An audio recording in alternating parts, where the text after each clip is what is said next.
Welcome to another 31 Days of Horror. Today we're looking at John Carpenter's 1982 The Thing. This movie is hailed to be one of the greatest horror movies ever made. Like the best, not only the best John Carpenter movie we've ever gotten, but also the best horror movie period.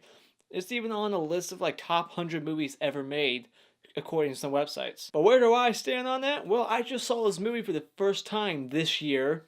Back in spring, I watched it again with the commentary, and now I just watched it for a third time today for this review. Does it still hold up? It sure does. This movie's about an American group in Antarctica that's researching something, and then one day a dog arrives at their camp that's being shot at by Norwegians because there's a Norwegian camp that does the same thing that this American camp is doing, apparently. And when they come in, they shoot the Norwegians because they're going all crazy. And then slowly but surely, they find out that this dog is pretty fucked up.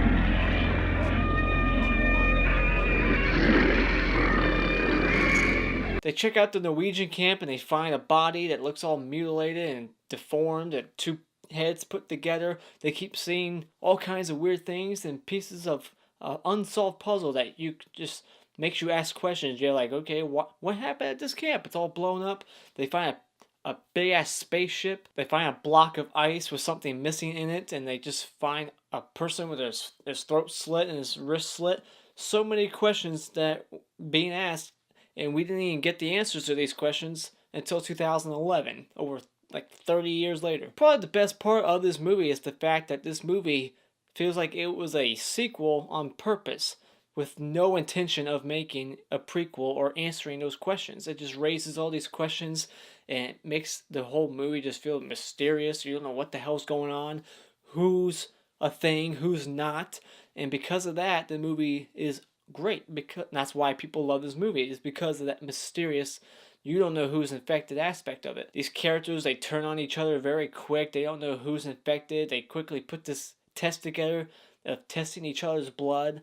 And if it jumps or reacts and tries to live, then they know who's infected. And that scene right there is probably the best part of the movie. Just seeing them all like stare at Matt Grady.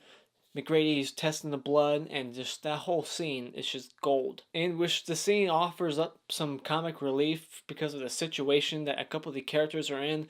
They're strapped to a chair, and they're like, well, if the person next to me is a thing, I don't want to be stuck here. An interesting thing about this movie is that it's an all-male cast, and that was done on purpose by John Carpenter.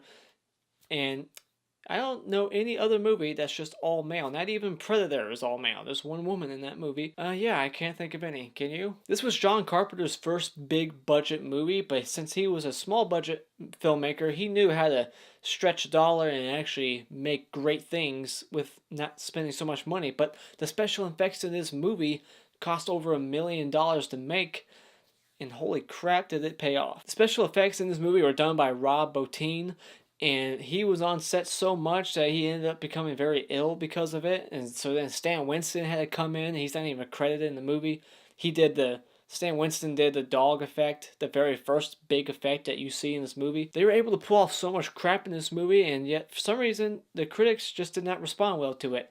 This movie barely made more than what its budget was. I think it had like a $15 million budget, and this movie made a little less than 20 in North America. The critics hated this movie and put John Carpenter in a very low place. He was pissed off, and just I don't blame him. But Dean Cundey is in this movie from Halloween and other movies with John Carpenter. You get to see that Halloween lighting, the blue lighting in this movie, and just Dean Cundey is probably one of the best cinematographers of that era. Now let's talk about that ending. Let's just jump all the way forward to the ending. Alright, the ending, some people might find it as a negative, but it's what you expect. Like, they're going to die, no matter what. I mean, they're stuck in the middle of Antarctica, researching God knows what. They don't explain that, and that's my small nitpick about the movies. Like, I wish I knew what the hell they were researching so I know why they're there.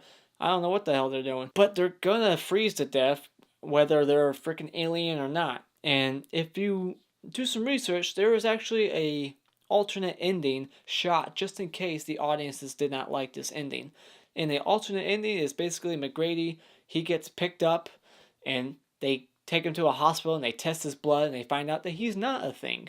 But they don't say anything about I don't think there was an alternate ending that explained what happened to Childs, played by Keith David. I like the cast in this movie too. Like it's just you got all these guys. I mean, the characters you don't know much about, which is kind of a negative. Like this movie focuses more on the body horror and the creatures and the mystique of not knowing what the hell's going on. That it doesn't really take much time to focus on characters, which could be one of the nitpicks that I have with this movie. I don't really have anything negative to say about this movie. Like it paces good. It constantly keeps you like wondering.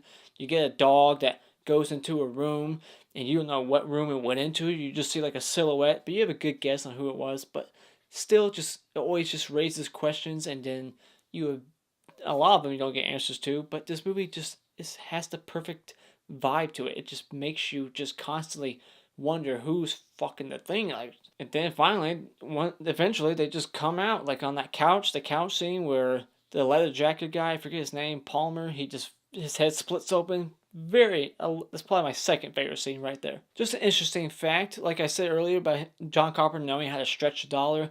The Norwegian factory place they go to, that's all blown up. That was actually just the original set for the American research compound that they blew up, and that was the last shots of the movie was the burnout Norwegian compound. It was actually just the American compound. And all those shots were done in Alaska and British Columbia. Even though this movie's based in Antarctica, they're not actually going to go to Antarctica to shoot it. But the production design for this movie, it just feels like you are in Antarctica. Like, even the shots that are on sets in Hollywood, it feels freaking freezing. They actually lower the temperatures of rooms so the actors, you can see their breath. It just feels like a cold, miserable movie, which is weird that this movie, I think, was released in the summer. So it's like a summer movie, but it's a freaking freezing movie. Now let's talk about the score. This is one of the rare movies where John Carpenter did not make his own score. He gave it to somebody else, but that person decided to still have like a synthesizer score to pay homage, to basically make it sound like it could be a John Carpenter score. This dog in this movie too, is like they trained this dog very well. Just the looks it gives when it just gives you that stare. It just kind of creeps you out just looking at it. I also like to point out the irony of two characters being Mac and Windows. Mac, Apple, and Windows, Microsoft. Did anybody else make that connection? This movie was going to be made sometime in the 70s, before Halloween, but then they decided to just put it away for a while. But then when Aliens came out and it became successful with Ridley Scott, they decided, let's make the thing now since people are liking alien movies. So I guess you could thank Alien for this movie. Kurt Russell in this movie, he does a pretty damn good job. I like his portrayal when like everyone starts turning on him. He has to like basically take over. And he's just seeing everybody turn on each other. It's just kind of comical, but you're also just like agreeing with it. Like that's how you would react. And Kurt Russell almost blew himself up with a stick of dynamite in this movie. They use real dynamite in this movie.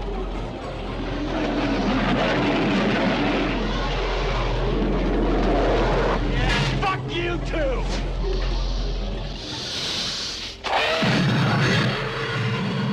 And probably my favorite like special effects kill in this movie is the chest when it opens up, and it's just neat to hear the story of how they did that. They actually failed on that shot. They had to do it twice with the whole head stretching off and the chest opening up, spewing green blood. They had to shoot it twice. They used a double amputee actor to come in with the fake arms, and they put the other actor's face on that guy's face. Interesting stuff, movie magic. But yeah, as for negatives, I don't really have any negatives except it's just I really don't like that scene with the whole doc. Like, you know, when he's looking at the cell thing, the research, the computer, and the computer's just telling him everything. Like, oh, there's a 75% chance that one of you is infected, and it's going to fuck up the whole world by this hour if it gets released. I mean, it didn't like how it's just like showing him the cells imitating. It's a completely fake screen, and it looks like a fake, really, really bad game from the 80s. Like, it's just very dated. It looks very dated. It's definitely not any technology that existed back then. It's just a weird ass thing they made for this movie. And like I kind of talked about just a little bit earlier, like the characters, like quite a lot. There's over 12 characters in this movie, and you really only know a few. You got a couple people that die off screen. It's just kind of mysterious, like what the hell happened. It feels like in between shots, people just end up disappearing. Like Childs is like they're together one scene, and then the next scene, Childs is just gone. I feel like there was things missing or things not shot in this movie, but maybe that's just me. And as great as these special effects are, they can be dated because this movie is very old now. And I also just don't understand the Thing's motivation. Like, why did it imitates a dog and then it goes inside a dog kennel and then it just wants to imitate other dogs? Why? Just stay a dog and fucking kill everybody. I don't know. It's just weird. I didn't understand the decisions that the Thing was making and what made it want to come out. But this is definitely a great suspenseful movie with just great special effects and definitely worth owning. So when it comes to the Thing, if you're a horror fan and you haven't seen this movie, you definitely need to go out and buy it. Then Mr. Hadaward will go to the doc who loses both of his arms by that awesome opening chest. Probably one of the greatest scenes in this movie, and it totally etches itself into your mind. And then Mr. Twig Award will go to Fuchs, who goes outside and then never gets seen again until he's nothing but charcoal on the ground, and I had no idea if that was even him, but I guess it was. Those are my thoughts on The Thing. Have you seen this classic from 1982? What did you think about it? Is it your #1 Carpenter movie? Is it the #1 horror movie like some other people say? Let me know what you thought about this movie in the comments below, and if you agree with me at all, make sure you hit that like button and subscribe by clicking on my beautiful cartoon face in 5 seconds to see more rantastical awesome content. And until next time, auf Wiedersehen.